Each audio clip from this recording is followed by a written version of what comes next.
मनुष्य चाहे कितना भी प्रयास क्यों न कर ले, कितना भी प्रयत्न क्यों न कर ले, उसे अपने कर्मों का फल तो भोगना ही पड़ता है। चाहे मनुष्य कितना भी प्रयत्न कर ले, लेकिन वह कभी अपने कर्मों से बच नहीं सकता। जैसी करनी वैसी भरनी, यह वाक्य तो आपने सुना ही होगा। अर्थात जैसे आप कर्म करोगे वैसा ही आपको फल भी प्राप्त होगा। लेकिन यह मेरा एक प्रश्न है कि आप इस बात पर यकीन करते हैं कि जैसा आप कर्म करें वैसा ही आपको फल भी मिलेगा? अब आप में से अधिकतर लोगों के मन में यह प्रश्न जरूर उठ रहा होगा, क्योंकि इसमें पूछने वाली बात क्या है? यह तो सत्य ही है कि जैसे हम कर्म करेंगे वैसे ही हमें फल भी मिलेगा। लेकिन एक बार के लिए आंखें बंद करके अपने आप से यह प्रश्न कीजिएगा और देखिएगा कि आपको इस प्रश्न का उत्तर स्पष्ट से मिल पाएगा या नहीं। आपके मन में एक संदेह जरूर होगा कि आप यह बात सच है या झूठ। दोस्तों, आज इस कहानी से हम समझेंगे आखिर अच्छे कर्मों का फल अच्छा और बुरे कर्मों का फल बुरा कैसे होता है। बहुत समय पहले की बात है, किसी गांव में एक बहुत ही ज्ञानी पंडित रहता था। एक दिन वह अपने बचपन के दोस्त से मिलने के लिए दूसरे गांव में जा रहा था। उसका वह दोस्त बचपन से ही गूंगा और एक पैर से अपाहिज था। उस पंडित के गांव से उसके दोस्त का घर काफ़ी दूर था। वह जाने के लिए बीच बीच में कई सारे छोटे छोटे गांव पड़ते थे। पंडित रास्ते में अपनी धुन में चला जा रहा था। चलते चलते उसकी मुलाकात एक व्यक्ति से होती है। रास्ते में उसे एक आदमी मिलता है जो ऐसा लगता है वह किसी का इंतजार कर रहा था और वह पंडित के साथ चलने लगता है। उस आदमी को देखकर पंडित बहुत खुश हो जाता है। उसने सोचा चलो अच्छा हुआ, साथ साथ चलने से उसका सफ़र आसानी से कट जाएगा। बात की शुरुआत करने के लिए उस पंडित ने उस व्यक्ति से उसका नाम पूछा तो उसने अपना नाम धर्मराज बताया। पंडित को यह नाम कुछ अजीब सा लगता है, लेकिन उसने नाम के विषय में कुछ और उचित नहीं समझा। दोनों धीरे धीरे साथ में चल रहे थे। तभी रास्ते में एक गांव आता है। गांव का प्रवेश द्वार आते ही धर्मराज ने पंडित से कहा, तुम आगे चलो, मुझे इस गांव में एक काम है, मैं तुमसे आगे मिलता हूँ। पंडित ने कहा ठीक है। वह आगे रास्ते में चल देता है। कुछ देर बाद उस गांव में खबर फैली कि एक व्यक्ति को सांड ने अपने सींग में फंसाकर मार दिया है। जैसा ही सांड ने उसे व्यक्ति को मारा, ठीक कुछ ही देर में धर्मराज पंडित के पास आ गया और फिर दोनों चलना शुरू कर देते हैं और चलते चलते एक दूसरे गांव के द्वार पर पहुंच जाते हैं। उस गांव के बाहर एक बड़ा और विशाल मंदिर बना हुआ था। वहां पर आराम करने की सुविधा काफी बढ़िया लग रही थी। पंडित के दोस्त का घर अभी वहां से बहुत दूर था और रात भी होने वाली थी। तो पंडित ने धर्मराज से कहा, रात होने वाली है, पूरे दिन चलते चलते थक भी चुके हैं और भूख भी लग रही है, तो यहाँ पर भोजन करके यहीं पर हम विश्राम कर लेते हैं, फिर सुबह के समय आराम से आगे की यात्रा जारी करेंगे। धर्मराज ने कहा ठीक है, मुझे इस गांव में किसी को कुछ जरूरी सामान देने जाना है, तुम भोजन करके आराम करो, मैं बाद में आकर भोजन कर लूँगा। इतना कहकर वह वहाँ से चला जाता है। लेकिन उसके जाने के कुछ समय बाद, कुछ ही देर बाद धुआं उठता है और देखते ही देखते पूरे गांव में आग लग जाती है। पंडित ने हैरानी से सोचा कि यह धर्मराज जहाँ भी जाता है वहाँ कोई ना कोई अनहोनी घटना जरूर हो जाती है, कुछ तो गड़बड़ है। इस व्यक्ति में, लेकिन पंडित ने रात्रि में धर्मराज से कुछ भी नहीं पूछा और वे दोनों सो गए। सुबह होते ही दोनों फिर से अपनी यात्रा शुरू कर देते हैं। कुछ देर चलने के बाद रास्ते में फिर से एक गांव आता है। धर्मराज ने फिर पंडित से कहा, आप चलिए, अपने मित्र से मिलने जाना है। अपने दोस्त से मिलने के बाद आगे रास्ते में मिलूंगा। यह कहकर धर्मराज वहां से चला गया, लेकिन पंडित इस बार आगे नहीं गया। वहीं पर खड़ा होकर धर्मराज को देखता रहा कि वह कहाँ जा रहा है और क्या करता है। तभी थोड़ी देर बाद लोगों की आवाज़ सुनाई देने लगी कि एक व्यक्ति को सांप ने काट लिया है और उसकी मृत्यु हो गई है। ठीक उसी समय धर्मराज फिर पंडित के पास पहुंच गया, लेकिन इस बार पंडित से रहा नहीं गया और उसने धर्मराज से पूछ लिया कि तुम जिस भी गांव में जाते हो वहां कोई ना कोई अनहोनी जरूर हो जाती है। क्या तुम मुझे बता सकते हो यह ऐसा क्यों हो रहा है? धर्मराज ने कहा, पंडित जी, आप तो मुझे बहुत ज्ञानी मालूम पड़ते थे, इसलिए मैं आपके साथ चलने लगा था, क्योंकि ज्ञानियों का साथ बहुत अच्छा होता है। परंतु आप अभी तक समझ नहीं पाए कि मैं कौन हूँ। पंडित ने कहा, मैं समझ गया हूँ, लेकिन मुझे कुछ शंका है। अगर आप ही अपना उपयुक्त परिचय दे दें तो मेरे लिए आसानी होगी। तब धर्मराज ने जवाब दिया कि मैं यमदूत हूँ और यमराज की आज्ञा से उन लोगों के प्राण हरण करता हूँ जिनकी उम्र पूरी हो चुकी है। हालांकि पंडित को पहले से ही इस व्यक्ति की आशंका थी, फिर भी धर्मराज के मुंह से यह बातें सुनकर वह घबरा गया, लेकिन वह हिम्मत करके पूछता है कि अगर तुम सच में यमदूत हो तो मुझे बताओ अगली मृत्यु किसकी है? धर्मराज ने जवाब दिया, अगली मृत्यु तुम्हारे उसी यात्री की है जिससे तुम मिलने जा रहे हो और उसकी मृत्यु का कारण भी तुम ही बनोगे। यह बात सुनकर पंडित सहम गया और सोच में पड़ गया कि अगर सच में यह यमराज यमदूत हुआ तो उसकी बात भी सच होगी और उसके कारण मेरे बचपन के सबसे अच्छे मित्र की मृत्यु हो जाएगी। तो सबसे अच्छा तो यही होगा मैं अपने मित्र से मिलने ही ना जाऊं। कम से कम मैं उसकी मृत्यु का कारण तो नहीं बनूंगा। धर्मराज ने मुस्कुराते हुए कहा, तुम सोच रहे हो वह सब मुझे पता है, मगर तुम्हारे मित्र से मिलने ना जाने से नियति नहीं बदल जाएगी। तुम्हारे मित्र की मृत्यु तो निश्चित है और वह अगले कुछ ही पलों में घटित होने वाली है। महाकाल के मुंह से ऐसी बातें सुनकर पंडित को झटका लगा, क्योंकि महाकाल ने पंडित के मन की बातें पढ़ ली थी, जो कि एक सामान्य व्यक्ति के लिए संभव नहीं है। अब पंडित को विश्वास हो गया कि यह यमराज सचमुच में यमदूत ही है। जब पंडित को यह पूर्ण विश्वास हो गया कि धर्मराज जी यमदूत हैं, तो वह घबरा गया और अपनी मृत्यु का कारण नहीं बनना चाहता था। इसलिए वह पलटकर अपने गांव की तरफ वापस जाने लगा। लेकिन जैसे ही पंडित वापस जाने के लिए मुड़ा, उसने देखा कि उसका मित्र तेजी से उसकी तरफ चला आ रहा है, जो कि पंडित को देखकर अत्यंत प्रसन्न दिखाई पड़ रहा था। अपने मित्र के आने की गति को देखकर पंडित को ऐसा लगा कि जैसे उसका मित्र काफी देर से उसका ही पीछा कर रहा है, लेकिन वह बचपन से ही गूंगा था और एक पैर से लंगड़ा भी था। इसलिए ना तो वह पंडित को आवाज़ देकर पाया था और ना ही उस तक पहुंच पा रहा था। लेकिन जैसे ही वह पंडित के पास पहुंचा, अचानक ही जमीन पर गिर पड़ा और तुरंत ही उसकी मृत्यु हो गई।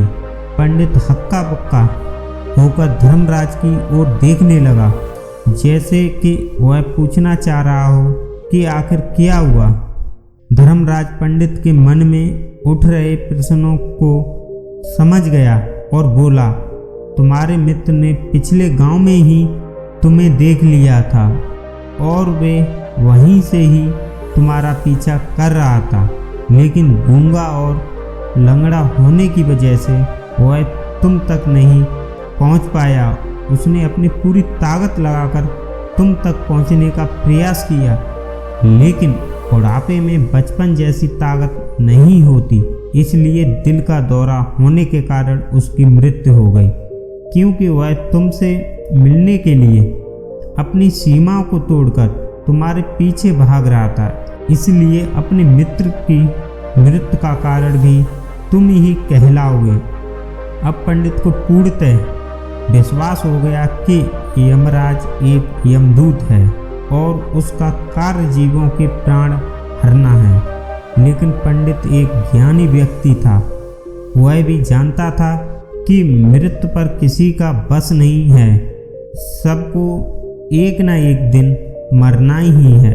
यह सोचकर उसने अपने आप को संभाल लिया, लेकिन अचानक ही पंडित के मन में अपनी मृत्यु के बारे में जानने की इच्छा हुई। इसलिए उसने धर्मराज से पूछा कि जब मृत्यु मेरे दोस्त की होनी थी तो तुम शुरू से ही मेरे साथ क्यों चल रहे थे।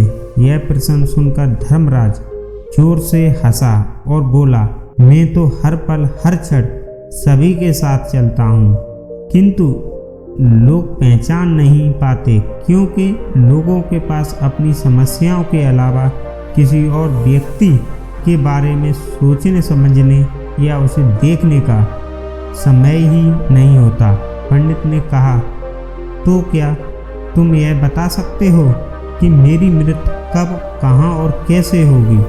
महाकाल ने कहा, हालांकि किसी भी सामान्य जीव के लिए अपनी मृत्यु के बारे में जानना ठीक नहीं है, क्योंकि कोई भी जीव यह जानकर वह अपनी मृत्यु के बारे में जानकर बहुत ही दुखी हो जाता है। हालांकि तुम ज्ञानी व्यक्ति मालूम पड़ते हो और तुमने जिस तरीके से अपने मित्र की मृत्यु का सहन कर लिया है, उसे देखकर लगता है कि तुम अपनी मृत्यु के बारे में जानकर भी दुखी नहीं होगे। महाकाल ने कहा, तो सुनो, तुम्हारी मृत्यु आज से ठीक 6 महीने बाद आज ही के दिन किसी दूसरे राज्य में फांसी लगने से होगी। और सबसे हैरानी की बात तो यह होगी कि तुम स्वयं ही खुशी से उस फांसी को स्वीकार कर लोगे। इतना कहकर धर्मराज वहाँ से चला गया, क्योंकि अब धर्मराज के पास पंडित के साथ चलते रहने का कोई कारण ना था। इसके बाद पंडित ने अपने मित्र के शरीर का अंतिम संस्कार किया, लेकिन कोई व्यक्ति कितना भी ज्ञानी क्यों ना हो, अपनी मृत्यु के बारे में जानकर दुखी तो होता ही है और मृत्यु से बचने का कोई ना कोई उपाय भी खोजता है। तो पंडित ने भी वही किया, क्योंकि पंडित बहुत विद्वान था, इसलिए उसकी पहचान उस राज्य के राजा तक थी। पंडित ने सोचा, राजा के पास तो कई सारे ज्ञानी मंत्री हैं, वह मेरी मृत्यु से संबंधित समस्या का कोई ना कोई समाधान जरूर ही निकाल लेंगे। पंडित यही सब सोचता हुआ राज दरबार में पहुंच जाता है और राजा से सारी घटना के बारे में बताता है। राजा ने अपने मंत्रियों को सारी समस्या बताई और उसने सलाह मांगी। अंत में सभी ने विचार विमर्श करके कहा, अगर पंडित की बात सही है तो उसकी मृत्यु भी 6 महीने बाद ही होगी, लेकिन मृत्यु तो तब होगी जब वह किसी दूसरे राज्य में जाएगा। यदि वह किसी दूसरे राज्य में जाए ही ना तो मृत्यु ही नहीं होगी। मंत्रियों की यह सलाह राजा को भी सही लगी। इसके बाद पंडित के रहने की सारी व्यवस्था महल में ही कर दी गई और राजा के आदेश के बिना उस पंडित से किसी को भी नहीं मिलने दिया जाता था। लेकिन पंडित कहीं भी आ जा सकता था, ताकि पंडित को यह ना लगे कि वह राजा की कैद में है। परंतु पंडित डर के मारे स्वयं ही कहीं आता जाता नहीं था। धीरे धीरे महीने गुजरते गए और पंडित की मृत्यु का समय नजदीक आने लगा।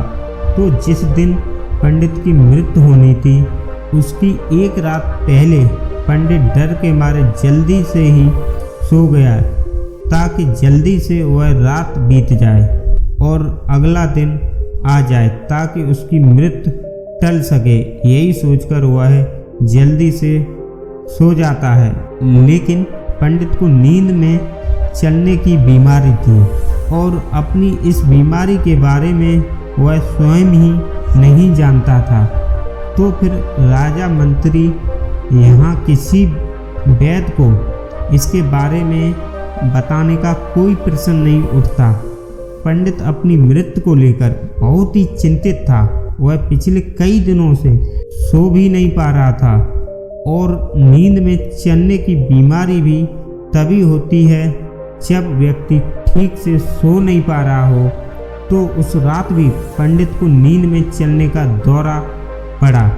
वह उठा और महल से निकलकर अस्तबल में गया, क्योंकि पंडित राजा का खास मेहमान था। इसलिए किसी भी पहरेदार ने उसे नहीं रोका और ना ही किसी तरह की कोई पूछताछ की। अस्तबल में पहुंचकर वह सबसे तेज चलने वाले घोड़े की पीठ पर सवार होकर नींद में ही उसने राज्य की सीमा से बाहर दूसरे पड़ोसी राज्य में चला गया। इतना ही नहीं, वह दूसरे राज्य के राजा के महल में पहुंच गया। उस महल के पहरेदार ने भी उसे नहीं रोका और ना ही कोई पूछताछ की। सभी लोग रात्रि का अंतिम प्रहार होने के कारण गहरी नींद में थे। वह पंडित सीधे राजा के सैन्य कक्ष में पहुंचा, जहां राजा और रानी सो रहे थे। वह पंडित वहीं जाकर सो गया।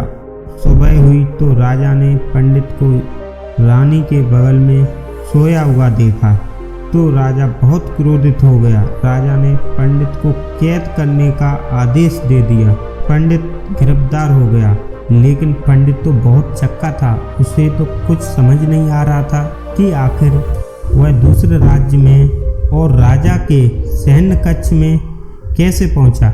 लेकिन वहां उसकी यह सब सुनने वाला कोई नहीं था। अगली सुबह राजा ने पंडित को दरबार में पेश करने का आदेश दिया। कुछ देर बाद उस पंडित को दरबार में ले गया। पंडित को देखते ही राजा इतना बबूला हो गया कि उसे फांसी पर चढ़ाने का हुक्म सुना दिया। फांसी की सजा सुनाकर पंडित कांप गया, लेकिन फिर भी थोड़ी सी हिम्मत जुटाकर राजा से बोला, महाराज, मैं नहीं जानता कि मैं राजमहल तक कैसे पहुंचा। मैं यह भी नहीं जानता हूं कि आपके सैन्य कक्ष तक मैं कैसे आया और आपके महल के किसी पहरेदार या सैनिक ने मुझे रोका क्यों नहीं। लेकिन मैं इतना जरूर जानता हूं कि आज मेरी मृत्यु होनी थी और वह होनी भी जा रही है। राजा को यह बात थोड़ी सी अजीब लगी। उसने पंडित से पूछा, तुम्हें कैसे पता कि तुम्हारी मृत्यु होनी है। राजा के इस प्रश्न के जवाब में पंडित ने पिछले 6 महीने का सारा वाक्य राजा को सुना दिया और बोला, महाराज, मेरा क्या किसी भी सामान्य व्यक्ति में इतना साहस नहीं कि वह राजा के सैन्य कक्ष में राजा की उपस्थिति में रानी के साथ सो जाए। राजा को पंडित की बात में थोड़ा तर्क दिखाई पड़ा, परंतु उसने सोचा कि यह मृत्यु से बचने के लिए धर्मराज और उसके द्वारा अपनी मृत्यु की भविष्यवाणी की कहानी बना रहा है। इसलिए राजा ने पंडित से कहा, यदि तुम्हारी बात सत्य है और आज यह तुम्हारी मृत्यु का दिन है, जैसा कि यमदूत धर्मराज ने तुम्हें कहा था, तो आज तुम्हारी मृत्यु का कारण मैं नहीं बनूंगा। लेकिन यदि तुम्हारी बात झूठी निकली तो निश्चित ही आज तुम्हारी मृत्यु का दिन होगा, क्योंकि जिस राज्य में पंडित आया था उस राज्य का इस राजा का मित्र था। इसलिए इस राजा ने तुरंत अपने 2 सैनिकों को पड़ोसियों राजा के पास भेजकर पंडित की बात की सत्यता का प्रमाण भेजा। भेजे गए सैनिक शाम तक लौटे और उन्होंने राजा को बताया कि महाराज, पंडित जो कुछ भी कह रहा है वह सब सत्य है। पड़ोसी राज्य के राजा ने पिछले 6 माह से पंडित के रहने की सारी व्यवस्था अपने ही महल में कर रखी थी। पंडित राजा का खास मेहमान था। कल शाम राजा आखिरी बार पंडित से उसके कक्ष में मिले थे और उसके बाद यह इस राज्य में कैसे पहुंच गया उसकी जानकारी किसी को भी नहीं है। इसलिए उस राज्य के राजा के अनुसार पंडित को फांसी की सजा देना ठीक नहीं है। लेकिन राजा के सामने एक नई समस्या थी, क्योंकि उसने बिना पूरी बात जाने ही पंडित को फांसी की सजा सुना दी थी। इसलिए अगर पंडित को फांसी नहीं दी जाती तो राजा के बचपन का अपमान हो जाएगा। लेकिन अगर राजा की बात का मान रखा जाए तो बेवजह ही एक निर्दोष व्यक्ति की मौत हो जाएगी। तो राजा ने अपने सभी मंत्रियों से इस बारे में सुझाव मांगा। तो मंत्रियों ने राजा को सुझाव दिया कि महाराज, पंडित को एक कच्चे सूत के धागे से फांसी लगवा दी जाए। इससे आपके कथन का भी मान रह जाएगा और कच्चे सूत के धागे से पंडित को फांसी भी नहीं लगेगी और उसके प्राण भी बच जाएंगे। राजा के मंत्रियों का यह सुझाव पसंद आया और उसने ऐसा ही करने का आदेश दे दिया। पंडित के लिए कच्चे सूत के धागे से फांसी का फंदा बनाया गया और नियम के अनुसार पंडित को फांसी पर चढ़ाया जाने लगा। तभी लोग बहुत खुश थे कि ना तो पंडित मरेगा और ना ही राजा का वचन खाली जाएगा। पंडित को भी पूर्ण विश्वास था यह सूत के धागे से तो उसकी मृत्यु हो ही नहीं सकती। पंडित उस पर चढ़ने के लिए तैयार हो गया। जैसा कि धर्मराज ने भविष्यवाणी की थी कि तुम खुद ही अपनी फांसी को स्वीकार करोगे। लेकिन जैसे ही पंडित को फांसी दी गई, सूत का धागा तो टूट गया, लेकिन टूटने से पहले उसने अपना काम कर दिया था। पंडित के गले की एक नस सूत के धागे के झटके से कट चुकी थी और पंडित जमीन पर पड़ा तड़प रहा था। उस पल उसके गले से खून की फुहार निकल रही थी और देखते ही देखते पंडित का शरीर पूरी तरह से शांत हो गया और पंडित को मरता हुआ देख रहे थे। किसी को विश्वास नहीं हो रहा था कि कच्चे सूत के धागे से भी किसी इंसान की मृत्यु हो सकती है। लेकिन घटना तो घट चुकी थी। नियति ने अपना काम कर दिया था और धर्मराज की भविष्यवाणी सच हो चुकी थी। दोस्तों, श्रीमद् भागवत गीता में भगवान श्री कृष्ण ने कहा है, जो होना था वो होकर ही रहता है। हम चाहे कितना ही सावधानी बरतें, कितना ही उपाय कर लें, लेकिन घटना और घटना की पूरी प्रणाली पहले से ही सत्य होती है, जिसे हम थोड़ा सा भी इधर उधर नहीं कर सकते। दोस्तों, शायद इसलिए ईश्वर ने हमें भविष्य जानने की क्षमता नहीं दी, ताकि हम अपने जीवन को ज़्यादा बेहतर तरीके से जी सकें। और यही बात उस पंडित पर भी लागू होती है। अगर पंडित ने महाकाल से अपनी मृत्यु के बारे में ना पूछा होता तो 6 महीने तक राजा के महल में कैद रहकर डर कर जीने की बजाय से ज़्यादा बेहतर जीवन जीता। दोस्तों, आपने इस वीडियो के माध्यम से जरूर कुछ ना कुछ सीखा होगा।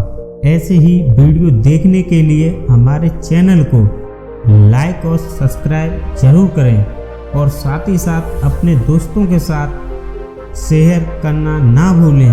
तब तक के लिए धन्यवाद।